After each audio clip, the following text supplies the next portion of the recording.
In today's video, I'm going to teach you how to automatically delete Gmail 2026. By the end, you'll have a simple filter that quietly sends unwanted messages straight to trash so you don't have to clean them up manually. Start by opening Gmail and making sure you're signed in to the account you want to organize. Once your inbox loads, look for the gear icon in the top right. That's your settings shortcut. Click it to open the quick settings panel. From there, choose See All Settings to open the full settings page where you'll find every tool you need.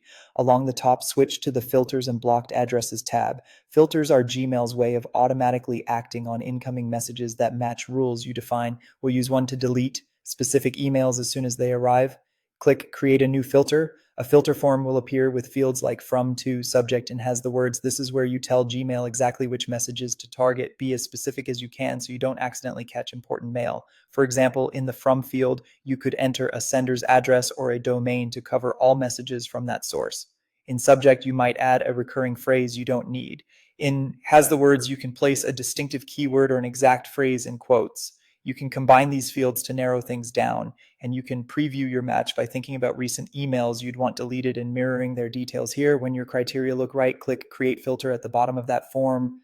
You'll now see a list of actions Gmail can take on matching messages. Check Delete It. This doesn't permanently erase mail immediately. It moves it to trash, where it's automatically purged after 30 days. That gives you a short safety net in case you change your mind. Before you finalize, notice the option to also apply filter to matching conversations. If you want Gmail to sweep up existing messages that match your rules, check that box.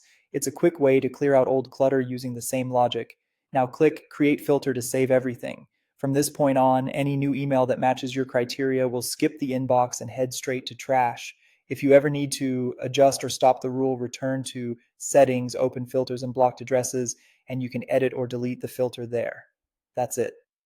With a careful filter and the deleted action, you've automated cleanup and reclaimed your inbox.